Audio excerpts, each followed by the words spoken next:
Today we're gonna do some stuff with bands. So I love bands. One of the biggest reason why I use so many of these, and I like these ones specifically, the smaller one for what we're about to do today. I like bands because the resistance increase as you move into the movement. Most of the time when you do a movement with the band, as it's stretched, the resistance increase, but so does the amount of contraction in your muscle. So it's a great way to target like specific muscle and response from your body at different point in the lift. So as an example, if I'm squatting a certain weight, that weight might be too heavy to stand up from the bottom.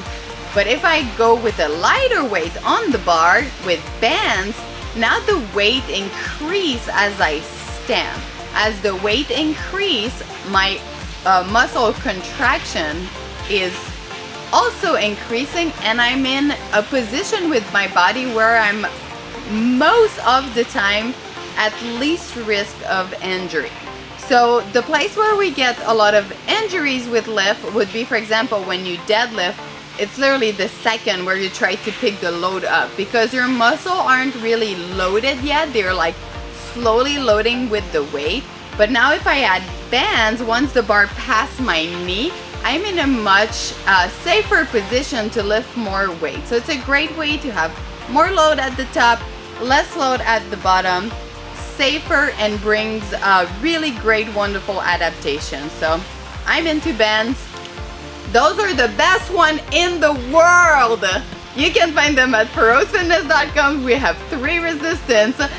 I designed them, I love them, go get them. And now we're gonna talk about how to use them for some butt stuff. Okay, so we're gonna do a kickback on all 4s on the floor. Because we're only going to use a band for this, we want the repetition to go up. So keep that in mind when you're training. Heavier, less rep, lighter, more rep. That's how we're gonna bring like a breakdown in your muscle adaptation and growth. So here we're gonna go all 4. I'm gonna put the band so I can pin it under my knee on one side, and on the other side I'm gonna try to bring it over my hamstring. I bring it over my hamstring so I can really focus on using my glute to bring the weight up. I'm gonna keep my hips square, and I'm just gonna raise up. So this is how I like to do my kickback.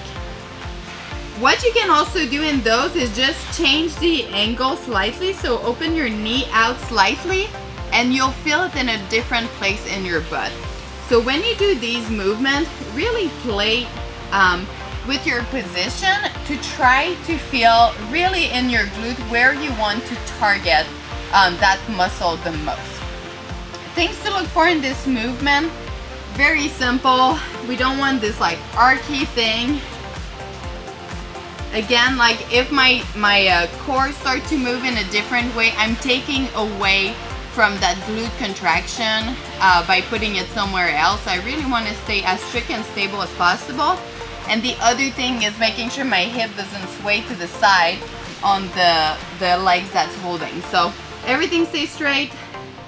And we go up. If you're changing something, it's just going to be the angle of the knee going out or in. So you'll feel in these by keeping your hips square, the hips that is, well, the side that's staying static through this movement, your glute is also working to keep your body and your hips from shifting. So both sides of your butt is working. That's what we want.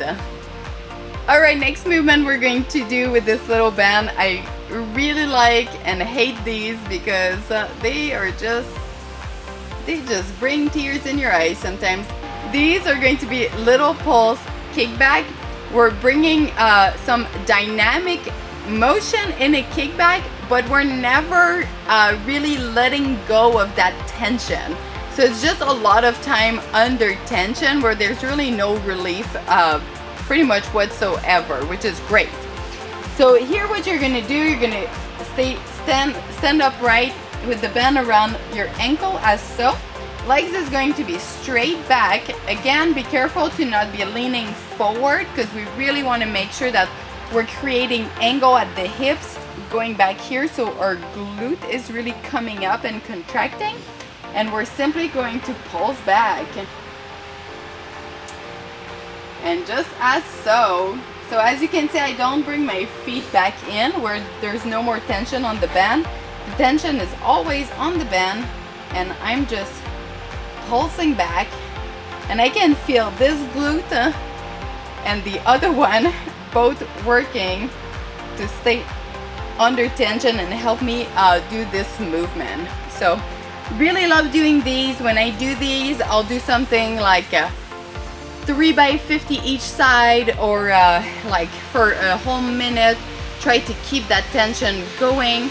This is a great way to finish a glute workout, especially after doing something heavier, because when you go heavy first, we'll have some breakdown in the bigger fiber of your muscle, and once those are taxed, these and going lighter is a great way to attack the smaller fiber in your muscle. So we kind of keep going into more and more and more fiber of your muscle, and that's where we get a lot of hypertrophy and a lot of bang for your buck.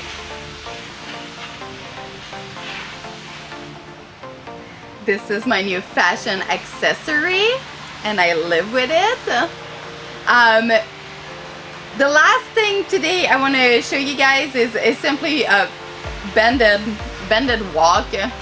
Again, we're targeting the glute. Just like, really keep in mind when you train, especially when you train almost any muscle, time under tension is like your best friend. The time of the under tension is gonna bring like your tissue to break down, your blood flow is gonna go there. After, when you're gonna eat, is gonna want to repair there, and that's where like we're going to get a lot of bang for our buck. So time under tension is your best friend, and also always making sure that you're feeling the right muscle getting pumped, or like getting filled with blood, or where it's like burning. That way you know you're working the right thing.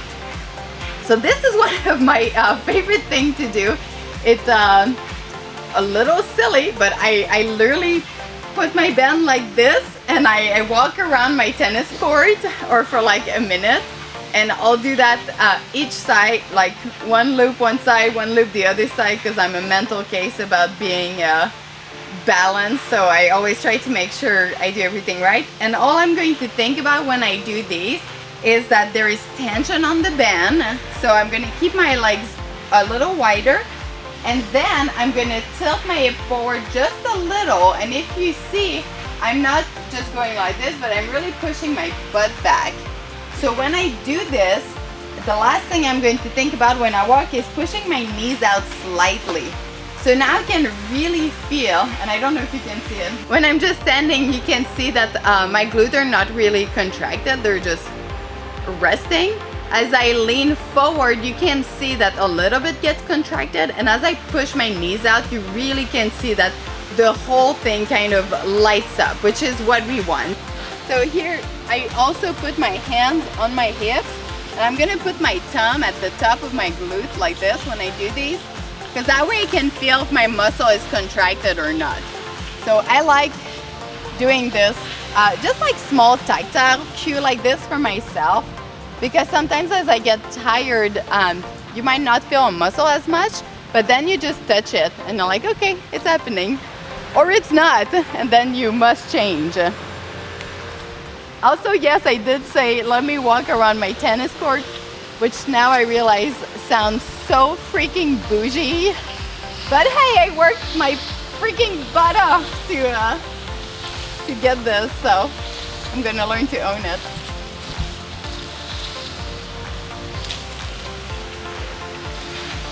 So you look like a little duck, but the butt is growing.